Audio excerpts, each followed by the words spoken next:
Hello, everybody, and welcome to Thrive and Shine HR. I am going to start our intro right now, and we're going to get going.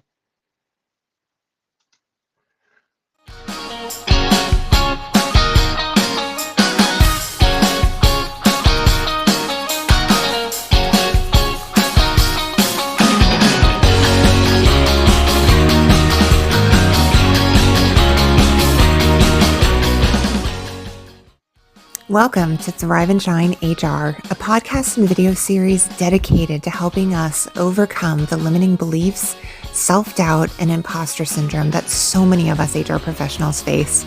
Here are your hosts with over 45 years experience in HR and certified life coaches, Jen and Catherine. Well, hello, everybody, and thank you for joining me for Thrive and Shine HR episode number 46.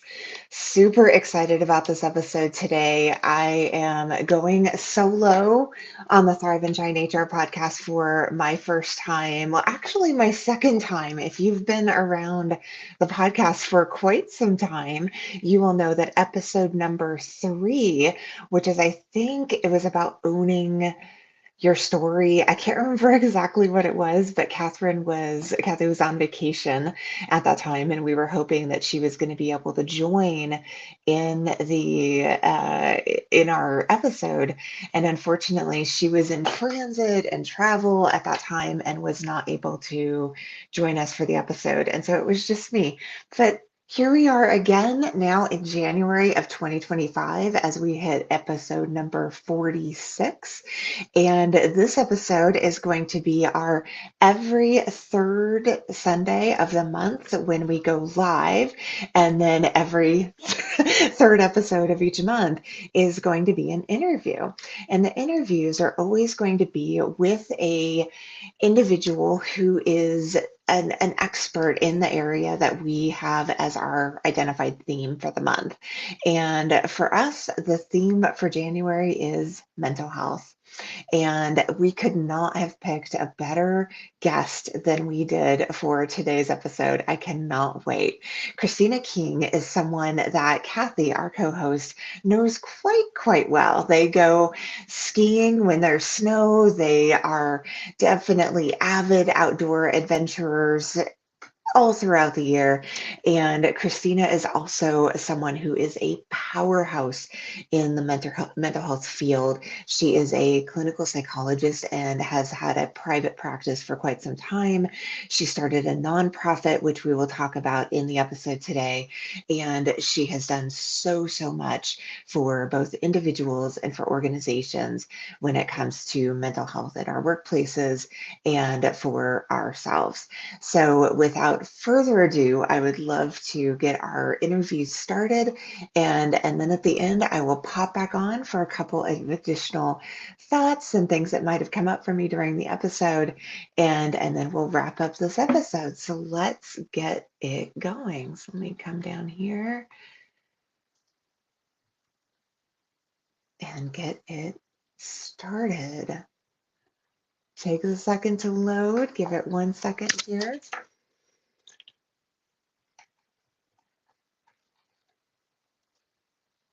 Come on. There we go. All right. Okay, Hi, everybody. This is our first interview on Thrive and Shine HR podcast. That's not Catherine and I, as we used to do every single week. We are switching things up in 2025. And with January being all about mental health and mental fitness, we wanted to bring on someone who is an expert who has not only been in the mental health field, but now has done so much around working with individuals and employers and organizations and really helping them in finding ways to really thrive when it comes to our mental health. So please help me in welcoming Christina King. Christina, welcome to Thrive and Shine HR. Oh, thank you so much for having me, Jen. It's really great to be here. Yeah, so great to have you. Yeah. On this beautiful morning where we get to have this time together. Yeah. Anyway. Yeah, no, absolutely. So, well, I'd love to start a little bit about just kind of learning a little bit about you and your professional history and what really has driven you towards working in mental health. Yeah, so I would say that my journey started like quite in college. I left high school, got into college, and I'm not sure, as probably like half the teens out there didn't really know what my vision was for the future. And I really enjoyed two teachers in particular, one my writing teacher and one my psych teacher. And I probably enjoyed my writing teacher well more, and he was just really all about connecting us and building conversation. And I think also fighting those like mindset pieces of like, do I belong? Like everybody belonged in that room and you knew it. Hmm. That was a really powerful experience for me. And then my psych class, my teacher was great. And the content, though, is what really intrigues me. And studying the brain, understanding um, different disorders and really seeing like where that could go. But again, that was undergrad, so it was very broad. Nevertheless, it really inspired me. And eventually I went out to get my undergrad or my graduate degree. But I had worked in the restaurant industry my whole life since I was 16 years old.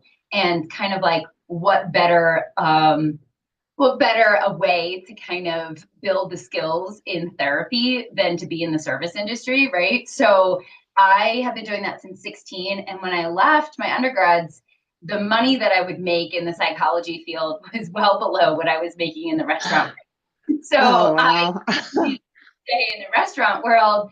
And then I also traveled around the world and the country. So I moved to Aspen, Colorado for a year from where I was, and went out and traveled to Australia and Europe, and kind of eventually got to a place where it's like, I need to be someone. And then I went back to my graduate program. I was really intrigued by this clinical psych program. And that did it for me. Got into clinical psychology, then continued on the pathway of like postmasters, getting my license, working in community mental health. I worked in a step down crisis center. So I dealt with a lot of serious mental illness. Really, I think my experience, how I would put it, is I really got to learn how to make a difference in people's lives, even when they didn't see any hope. And so Mm. it was a really great experience. And at the same time, I had always wanted to be in my own private practice. So eventually that is where I landed myself. Yeah. Um, sorry. Nice. I I was writing down the what you had said about being able to make a difference in people's lives even if they didn't see any hope. And I was like jotting that down, and I apologize that I was looking down for a second, but that what a beautiful like purpose right there. Just thinking of like kind of this bigger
of like kind of this bigger, thing that we can do. And, I think when it comes to mental health, that's the spectrum, right? From people who truly are just kind of embracing life and everything that it gives it to those who just have given up and are lost and hopeless.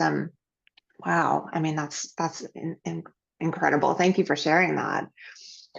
So Yeah. your private practice, so when you got into private practice, tell us a little bit about that and like how that's kind of transformed and evolved and where it brings you today. Well, in my graduate program, there was a focus on cognitive behavioral therapy, and um, I had the opportunity to learn from Dr. Beck himself and really understand um, just a little bit more about that specific area of psychology. For me, it felt like a name to a system that already I was using, but just didn't know like that's what it was called. So it really resonated with me. And in private practice, I really created a staple of cognitive behavioral therapy, which Mm, in Philadelphia wasn't like when I'd started my practice there in Philadelphia. That yeah. was the Beck Institute is in Philadelphia, so there was many cognitive behavioral therapists, but moving to a small town, not everybody was mainly focused on that. There was like a huge range. So I feel like that was what people looked for when they went to see me. And I love doing that Mm, work with my clients. At the same time, I was also building a nonprofit called Aspen Strong, now currently called Headquarters. And my reason for that was I felt our community, having lived here previously, having moved back and being a therapist, I found it difficult to understand where the resources were for my clients' family members or for colleagues or just to make a referral or to understand what the continuum of care looked like in our valley. And mm, I am also kind of like a connector. Like I really thrive off making like bringing people connected to what mm, is helpful for them. And so I felt like there was this need to really create more connection within the mental health world and to create a safe mm, place for people to connect to resources. If I take a few steps back, as I was in my graduate program, here I am getting my degree and working towards my license, and I had never formally been in therapy. And it was like this, wow. just like, I was like, wait, how did the school let you do this? Like, shouldn't we all have been mandated to It's be in therapy? but it's Yeah, not, right? It's right. not a prerequisite. No, right. And I mean, Yeah, don't get me wrong. Like, I did counseling. Like, I met with my counseling person in high school and right. things like that. But like, yeah, and it certainly wasn't uh, in my family growing up. It wasn't talked about or encouraged in any way. Like, my parents or that I know of didn't go to therapy. And I think for Yeah, many of us, like those things were very secret. I think less secret than my parents' era, and their parents' era, but like it still kind of was like secret, right? And I yeah, mean, right. I'm sure it still is in many communities and places. Mm-hmm, But mm-hmm. but nevertheless, I had never really had formal therapy. And at the same time, I was also really struggling. Like I had my professional, like, like that whole piece was fine. Professionally, I was thriving. Personally, I was literally having panic attacks. And Uh, it wasn't professionally connected, it was more personally connected. And so there was a good reason for me to go to therapy. And yeah. I signed up. And I think this is important to note too, like when you work in the restaurant industry, they don't provide you with insurance. So I had, up until 27 years of age, I had never been employed by a company that issued me insurance. Like, I mean, Mm, I'm not saying like didn't pay for it, but like I had to go out and buy my own insurance, which I did, but mm-hmm. there was no therapy involved in that. You had to pay for it out of pocket.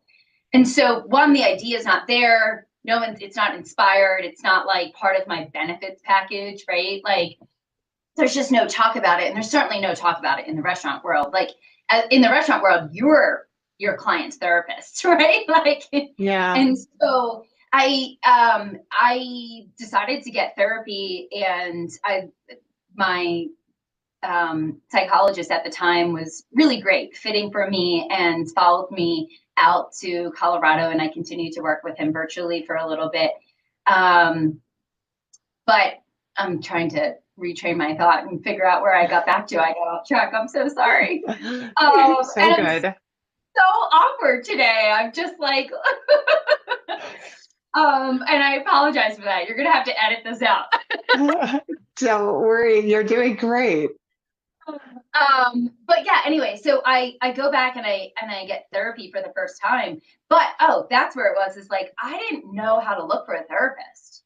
And Mm, yeah. I was like working for this community mental health center I was working for community mental health as I was getting my license. I did have insurance for the first time and I did have these benefits.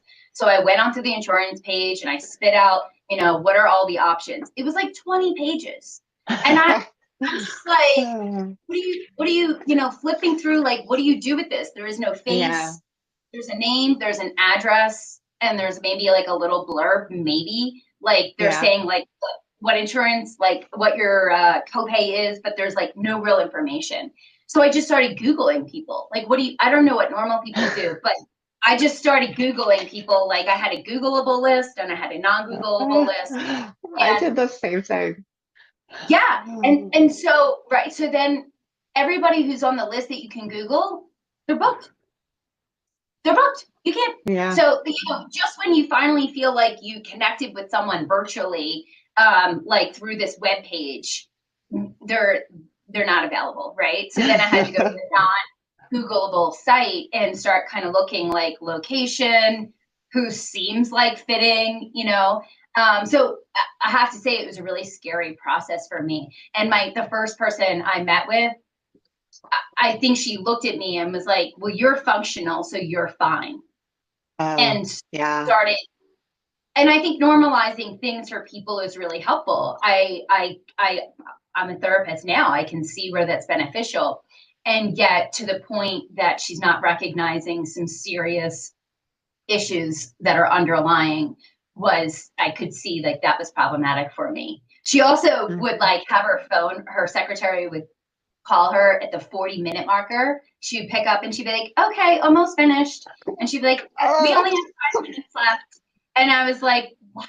Like it was just so, again, I had no experience. So oh, as yeah. but I was a therapist technically, and I was like, this just doesn't feel right.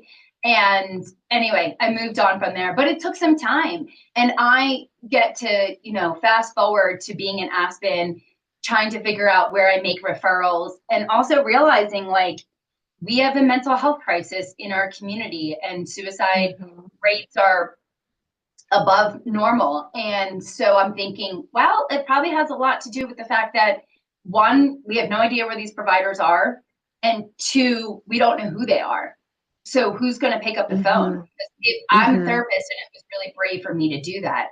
But I will say that if I wasn't a therapist, I think I would have called it quits. I think I would have Yeah. gone back to I can figure this out on my own. And I'm not really sure where that would have landed me. So the the nonprofit was put in place to help people to connect to the resources and to build more of that connect. Like if crisis is over here, connection is over here, and to really Mhm. emphasize that connection piece. Yeah. And not just emphasize it, but create it, allow it to happen. Have the capacity for people to get connected. And Mhm. so it's building my practice and working on Aspen Strong. And so that's where I became integrated in the workplaces.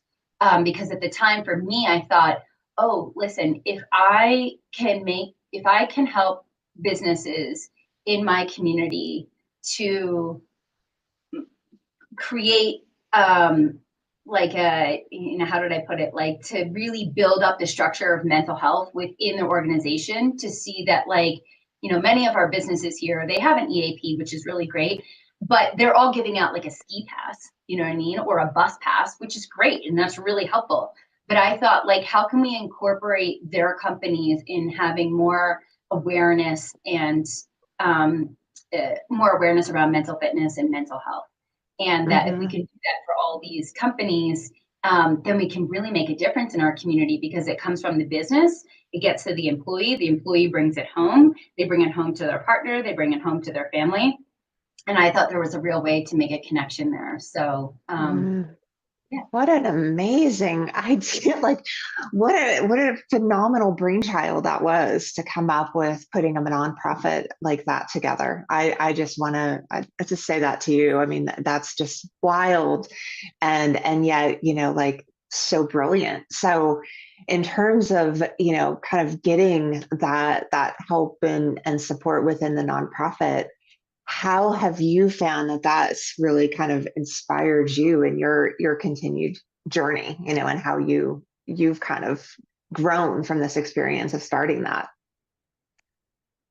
I think that's a really great question. I think I've grown in many ways. One thing that comes to mind is in building this organization, which was no easy feat. I think I really learned a lot about building a company and building a business and what that looks like. And, I worked for myself for a really long time. And when I worked in community mental health and which was in the government or even the restaurant industry, there's a chain of command and there's a whole system. And I can't say that I really appreciated it. So for sure, I appreciate it so much more. And I think what that means to mental health, I think how we're really empowering our leaders to not just manage a company, but to really lead and to empower their team with the right resources to feel seen and safe and connected.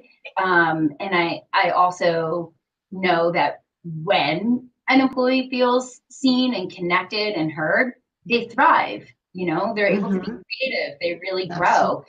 So I think that's like one piece of it. At the same time, I had brought in a symposium. I paired up with another therapist in this valley who has another nonprofit, and we focused on the developing brain, and we brought in a lot of professionals to talk about it. And that was a really great experience for me in a bit of a different way, but from a lens of cognitive behavioral therapy. And I was kind of, my practice was based in cognitive behavioral therapy. Now with these professionals, I got to learn different techniques, and just Hmm. techniques of, I think I have really good, rapport building from being in the restaurant world all those years. And yet, I mean, I can go back to my supervisor when I was being supervised for my license, and my supervisor was like, Christina, what does empathy mean to you? And I was like, I am not going to coddle you, but I'm going to be your biggest cheerleader. And I look back and I'm like, oh God. And yeah, and honestly, that's kind of how I was raised. Like there wasn't a lot of Yeah, yeah. like, That's a great definition for how I was raised too. Like when you said that, I'm like, when I was probably 21, 22, yes, absolutely. I would have had that definition. yeah, yeah. So, and I kind of was like, and so what I was feeling was like, I'm not gonna, I'm not gonna have pity for you, and I'm not gonna sympathize with you. But what I've learned over the years through the work of Brene Brown, through the work of these professionals who came to the symposium, like Tina Payne Bryson and Chris Willard, like those people, I learned that like, okay, sympathy and empathy are two different things. And Hmm. I was adverse to sympathy, which makes sense, but I really Yeah, didn't understand empathy and the power of yeah. empathy. So that experience and just, you know, working hard and bringing things into my life and making things happen for a community also really affected me and the ways in which I started to show up, not just for my clients and for the people in my life, but for myself. And I do Mm. think it was a really big pivotal change because I grew up with and I had a mentality of like, if you work hard, then you will be valued. Hmm. Which, okay, that makes sense. Like, I mean, my dad had his own business, right? Like, if he was a painter and he was a very good painter. And if he, in my eyes, it was like he painted the house and then he got paid, right? Like, you do good work, you get paid. You do good work, you Yeah. get paid, you get referred to, right? And like, and my business was thriving. I had a lot of referrals. So it was really working, and yet it was also not working for me, and I didn't realize it. And I had this work hard mentality, whether it was fitness or my actual work or working hard in a relationship. And I really didn't understand, like, just valuing myself and holding space for myself, and really the power of compassion. And so that was one Mm. of the biggest lessons I've taken from my experience as a therapist, and also putting a nonprofit together and putting to test the things that I would bring into my practice. Like, I'm never like just telling you like, oh, here's a theory. Like, I personally worked on it, and it makes sense. And that's where this is coming from. And compassion was really that number one thing for me, of like, when I could really hold space for myself and have compassion, and perspective taking and understanding, that's where I really started to thrive more. So that's probably the biggest like takeaway or take home from me from that experience. Wow. Yeah, that's so powerful to see, that experience of starting that nonprofit and the lessons that you learned along the way has really helped transform you into the person that you are today, I think. In so many ways you've come so far and kind of seen what's possible. And then I think you finally realized, that for yourself. And then also recognizing that through self-compassion, then you could have also the ability to take the space and have that voice that you need that's truly your own. It's kind of what I took from that. That was really great. Thank you.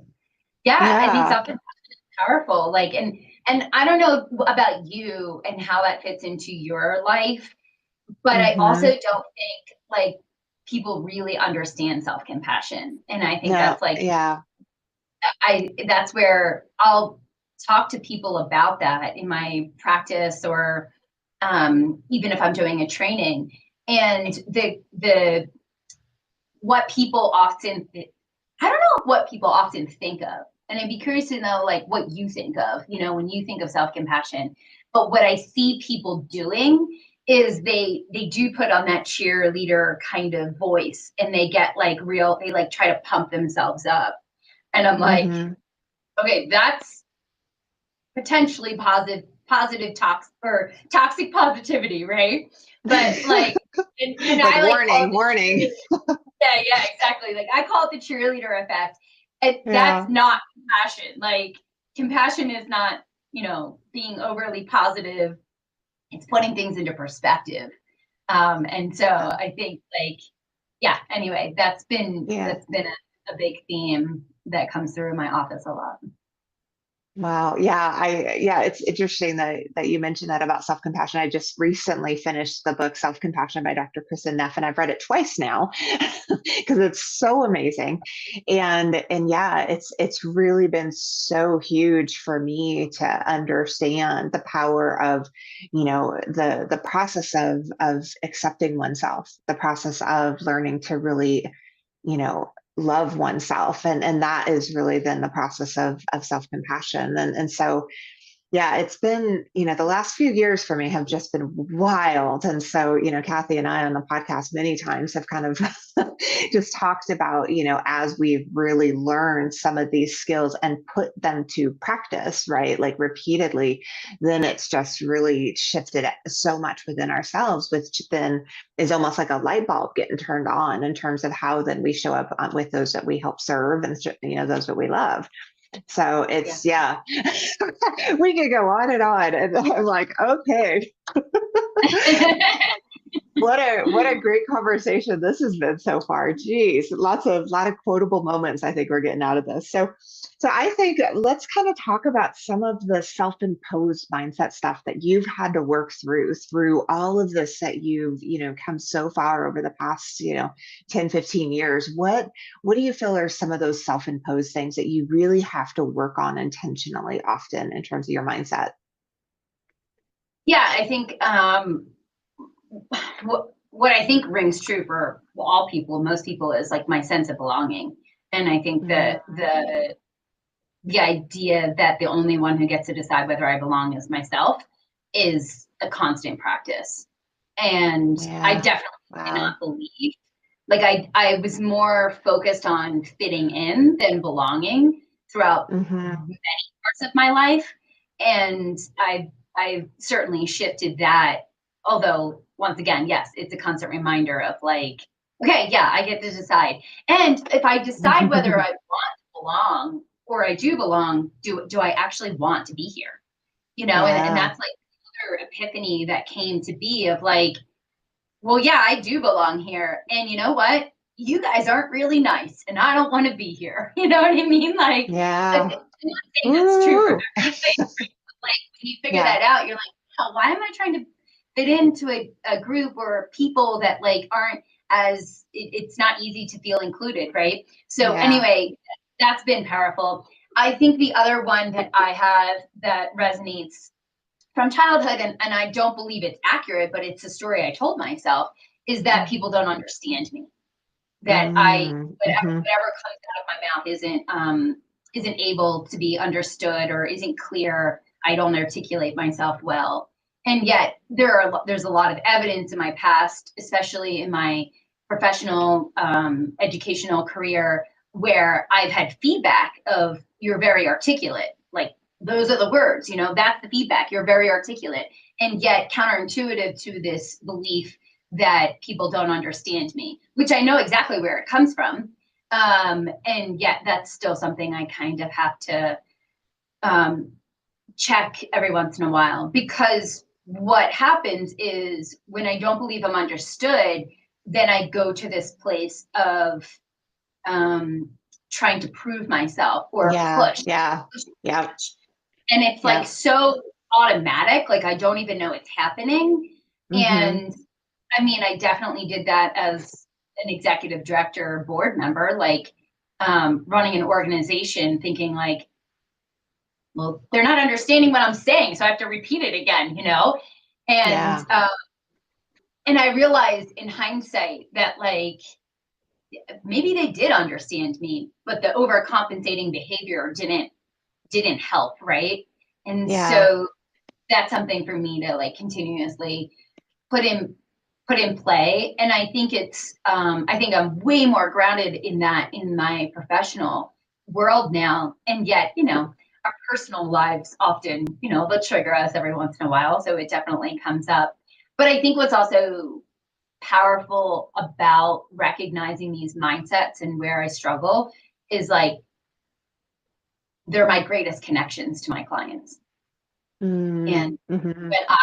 when I have a client who is similar in a way, and maybe they don't have to be similar. Like I know exactly what it feels like to feel so ununderstood, like not understood, but also be fighting this place of like, but maybe you are. Maybe the only one who needs to understand you is you, and that's okay. So yeah. So those are definitely some big ones, especially in the professional world. Yeah. Wow. I mean, those are so huge. And I think, you can never really get to any of that without the courage, really, of like having that self-awareness of you doing the work that I know that you've had to do to really recognize that about yourself. Like the fact that you are saying, in those board relationships, you're like, maybe I was kind of overcompensating a little bit. Like, having that you can pull that back is so huge. So what do you feel like are some of the tools, what is in your back pocket, and how do you use that helps you to get to those places of awareness where you can do so without self-judgment, and without it kind of spinning out of control for you? So what's in your toolbox? Yeah, I really appreciate you saying that piece on like judgment, right? Because there's 100% a part of me and a journey of me, and quite potentially still exists to some capacity, right? But in a larger capacity, years prior, where I definitely judged myself for that. I felt very I felt ashamed. I judged myself, and I certainly didn't talk about it, and I isolated a lot from that. Mm, But that hmm. that doesn't really work for you. It doesn't really help you to expand and grow. Fortunately for me, like I have really kept up with therapy. I haven't always been consistent. I haven't always had the same therapist. But as I've grown, I've really reached out to people to, I think it's not even sometimes telling you like, hey, are you aware? Which I'm sure has happened, but it's also when you start talking about things and situations, it's like a sounding board. You're like, oh, did I just say that? Oh, that's where that awareness builds, right? And so I can say talking to somebody, even if it's not a therapist, right? That sounding board can be really powerful. Journaling, I think for sure, and moments of self-reflection. I've really struggled over the years to be like a strong meditator, even though I highly believe in it. Um, and at the same time, I've practiced more mindfulness and the idea of like just going on a walk and not having like a podcast or anything, or even driving home and just taking moments of self-reflection to be like, what's coming up for me? What's in my body? Like what worked, what didn't work? And really trying to use harness the tools of compassion to say, to recognize the part of me that's like crucifying myself for what I just did, whatever that is. And the other part of me that's like, okay, it's going to be okay. And also this other part of me, because if you really understand compassion, you realize that, or at least in my perspective, that like compassion is here, shame is here. And like compassion is, this work, this is Christina's work, right? Is like compassion is mindfulness, common humanity. And that's the other piece. Like when you were talking, I was like, I don't know what it was that you said, but I was like, yeah, and they overcompensated too. Like those board members, like I wasn't the only one. You know what I mean? Right? Yeah. I didn't think that then, but I can certainly think that now and be like, okay, yeah, we all born our perfect selves, right? And so that common humanity piece, and then that self-kindness, like being kind to yourself, and the opposites of that, as you know, right, are like self-kindness, the opposite self-judgment, right? Common humanity, the opposite isolation, and mindfulness, the opposite of over-identifying, like I'm a bad person. I don't know how to lead. I'm not good at this. I'm not capable, like influencing the imposter syndrome more than I ever needed to, right? And just realizing like, because I'm really good at all three of those things. And realizing like they literally hold hands with shame, and shame takes me nowhere. Yeah. And recognizing that even if I didn't believe that I shouldn't be persecuted for what I did, like because it's easy to go down that road of like, well, I need to self-flagellate for a little bit and then I'll feel better, and then but it doesn't work. Like it doesn't, because in my mind I'm like, choosing that is going to take me away from resilience and being stronger and getting better, and I don't have time for that. And we don't have time to waste. What time are we wasting on like doing that? So I want to hold with compassion, and that compassion, as I always say, is the key to resilience. And so it's like an active choice when I'm in that place of like, I understand I'm judging myself. And what I also know is like, this is not going to get me to where I want to get to, and I'm not going to be fruitful for anyone else. So I literally look at a watch and I'm like, okay, how much more do you want to do this? And I'm not saying that makes it go away like this. Like there's moments when things are a little bit more incriminating than others. And for me, I have certain practices of like, okay, you're going to hike up this mountain. And for the whole time you're going to hike up the mountain, you're allowed to judge the heck out of yourself. Go for it. Like I gave myself permission to just judge the heck out of it. But really like not judge me so much, but like judge the behavior. And like, I would say to some degree it's even different, because it's like the same and different at the same time, where it feels almost like I get the opportunity to kind of give myself critical feedback, right? And to really like analyze that heck out of it, and like put the magnifying glass and be like, what happened? And da da da da da, and like really jump in. And then on the whole hike down, I take the magnifying glass off, and I don't even put the broad lenses on. I put the kaleidoscope on, and I'm just like, okay, refocus your attention. And anytime it comes up where I'm like, oh my God, and I can't believe I did that. I'm like, no, wait, we just took an Yeah. hour to do that. We're done. And just this process of kind of having this is like Abraham Hicks work where she's like, you're done. Mm-hmm. You're Mm-hmm. done.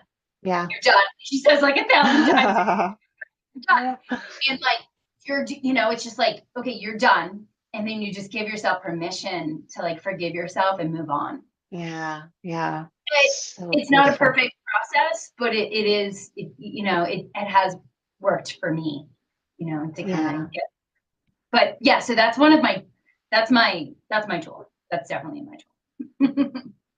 That's so good though. I mean, I've heard that over and over again, and I work with a therapist as well who talks a lot about that. Is like, yes, let yourself like go there, right? That honesty with ourselves. You talked about it a little bit earlier, just about like self-awareness. We have to be honest. It's almost like this brutal honesty, but it can be without the weight of judgment. It can be without like going down the shame spiral, but it takes time and practice and like, that climb up the mountain and then the climb down, that takes that self-discipline. So these are like the tools that I think, what I'm hearing you say is like the work over time is like really like, working on those tools. And it's not going to be perfect all the time. Some of the times you are going to come halfway down the mountain and you're like, oh my gosh, I just spent the last 30 minutes stuck in a loop and I just caught it. So, like, the reality of it is we're still human, but to know that, it's kind of this work in progress and that it does take intention to be able to get that